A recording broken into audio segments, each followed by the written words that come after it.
Chief of Army Staff Major General Opompepra has assured the people of Wa, especially victims of military brutalities in the town Thursday, that they are going to fish out all those who took part in the act. At a meeting with the Overlord of the Wala traditional area and some opinion leaders in Wa Friday on the incident, he vowed the Ghana Armed Forces will not allow a few miscreants and unguided elements in the service to ruin the golden relationship it has with the people. Joy News' Upper West correspondent Rafiq Salam reports from Wa.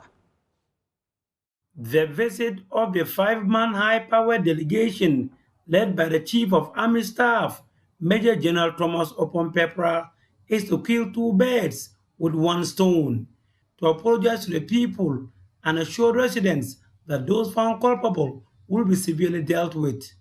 He first met the Upper West Regional Minister, Dr. Hafiz bin Sali, at his office before rolling out to the One House Palace, where he met the Overlord of the Wala traditional area, Nafuseni Seripiripo IV, and some opinion leaders in the Wa municipality.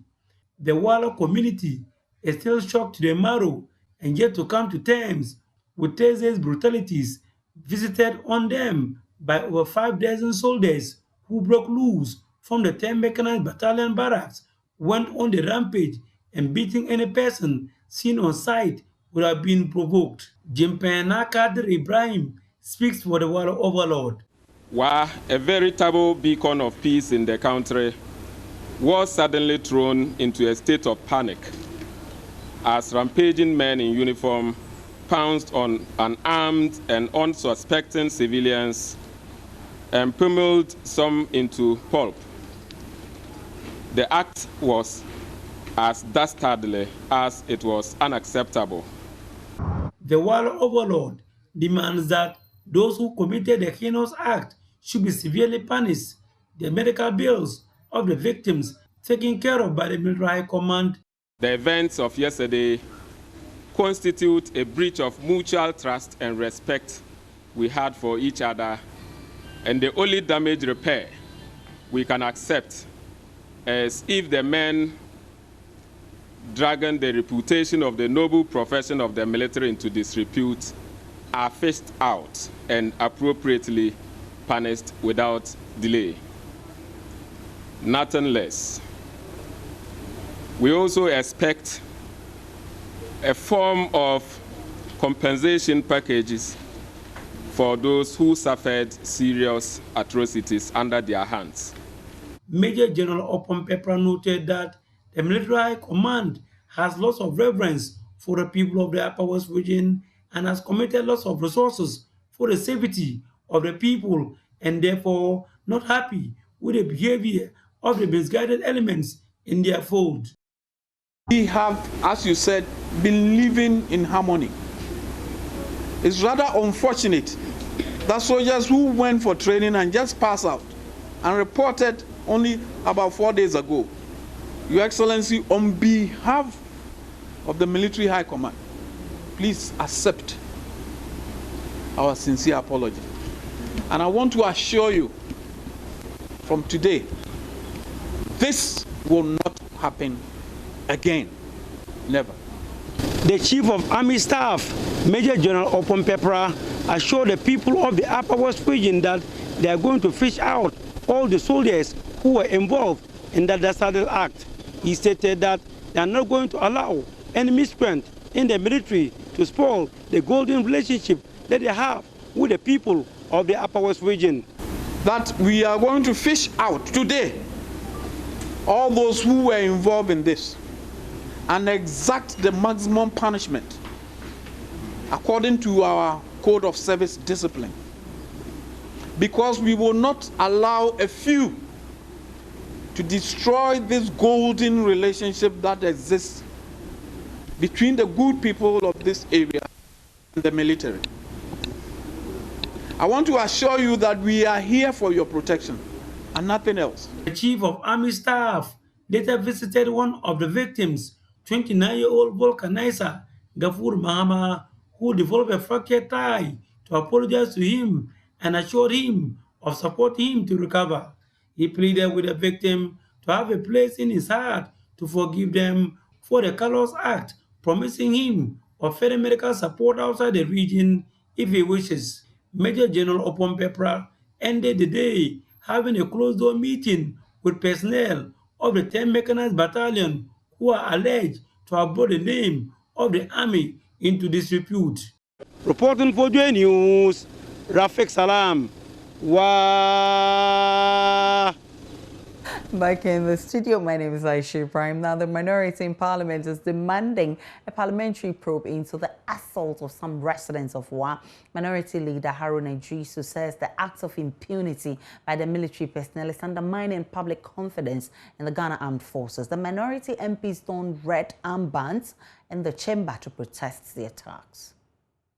Mr. Speaker, you see daily soldiers in uniform, police.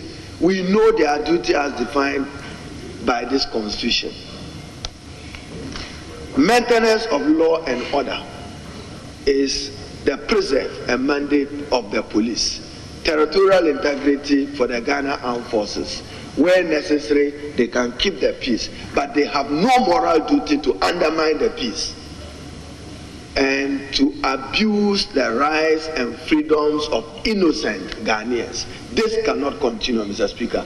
So I'm urging you to request your committee on defense and interior, Mr. Speaker, to act expeditiously if it means visiting Wa, to apprise themselves of the development and the circumstances leading to. The impunity must stop, Mr. Speaker. Therefore, I'm seeking your leave as I raise this matter so that we would ensure that we can continue to coexist. We don't want a situation, and the continuous conduct of the military is undermining civil and public confidence in our Ghana Armed Forces who have a duty to protect us. Mr. Speaker, I should say this is the conduct of a few of them, fair to them. And I'm sure when the committee comes back, Mr. Speaker, I'll have opportunity to raise issue about the quality of the training of these men. Every trigger happy soldiers, every moment you are happy. What kind of training is that? So, Mr. Speaker, I'm requesting that the Committee on Defense and Interior, under your guidance, takes up this matter, because we risk cracking the civil-military relations. Majority Leader Oseche Mensah-Bonsu agreed the Defense and Interior Committee needs to probe the issue further for the House to take a firm decision on the matter. I'm happy that the Minority Leader ended on the note that the Speaker may refer further investigation of this matter to the Committee on Defense and Interior. I think it's most appropriate, because for now, the Minority Leader is not feeding us with the full particulars of the incident. And I'm not too sure that any of us will be sufficiently close with the facts of the matter. We may be indulging in speculations if we begin to comment, which may not do justice to the issue at stake. The leader is telling us about lawlessness that is being led by the military. The statement that he himself made was to the effect that somebody snatched a phone from a man in Mufti. It does appear that that man in Mufti perhaps was a military person, and that attracted the response. Mr. Speaker, we must admit to ourselves that there's creeping lawlessness, I wouldn't say led by the military, but led by us civilians, by citizens of this country.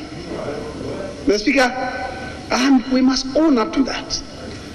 That increasingly we are seeing symptoms of discipline in society breaking down.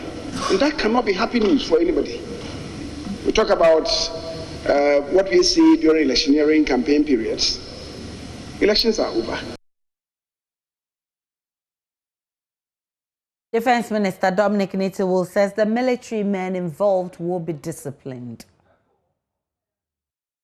I got wind of the matter whilst I was in Parliament here yesterday in the evening, I quickly called both the regional minister who was in Accra but on the way to Wa, and also the commanding officer of the unit to find out exactly what the issues were and whether they had officially asked the military to go to town, which they said no.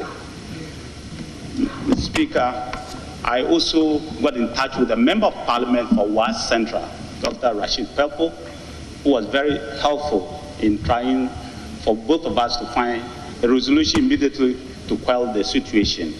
And so I can report, Mr. Speaker, that yes, it's true. That incident happened yesterday. The military immediately issued a statement this morning condemning what has happened and promising to discipline the officers who did that.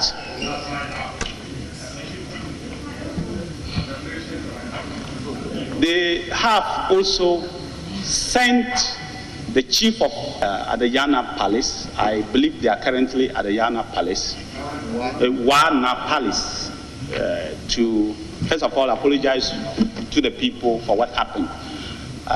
The military's, my brief on the military is that they've had very good standing relationship with the people of Y in particular, and the people have been very, very helpful in their fight against terrorism and all the things that have gone. So this incident to them is really unfortunate. It shouldn't have happened because one, it was not sanctioned by the regional minister.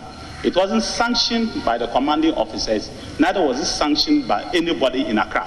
It was a spontaneous reaction of some young men and women in the armed forces who moved to town to do that with some trigger they felt was the issue. As the man said, he says that it's true that the trigger was that the military got a report from one of their colleagues that he was hijacked at a knife point in their yellow trucks and beaten, and his mobile phones and money seized. And based on that triggered them to go and misbehave. So the military used these words that what they did was unprofessional conduct. If you look at the statement they released, they themselves accepted that it was an unprofessional conduct, and they are going to quickly discipline them. Security analyst Emmanuel Bombande has meanwhile called for a comprehensive process that will result in necessary reforms within the security apparatus. Speaking on the AM show, he said brutalities as happened in Wa and elsewhere will continue because the military gets away with impunity.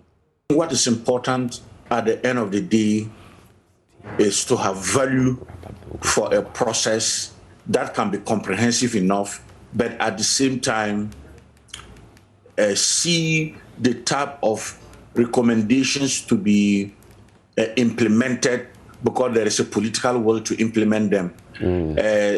Rather than debate, of course, everybody appreciates that a commission would be a much higher and elevated search for the type of recommendations that can be more comprehensive. But even if in the circumstances the commission is not what is in place, but rather an inquiry, what Ghanaians will be interested in at the end of the day is, can it bring the type of reform that can improve upon the situation of how the police, and when the police are joined by the military, any joint effort then can respect the rule of law, can respect the dignity of the human person, can provide a type of security that is democratic, but more importantly, if there are key recommendations to be implemented, that it is not just put on the shelf, but that it is truly implemented for Ghanaians to begin to have a sense of confidence that learning out of the challenges that occurred, something would happen differently. And I would want to make the comment later on about process. For me is more important than simply looking at the incident itself and trying to understand what happened with the incident, because that will not be sufficient. I'm more interested in what kind of process the inquiry will take to be able to unearth and be more comprehensive in dealing with this menace.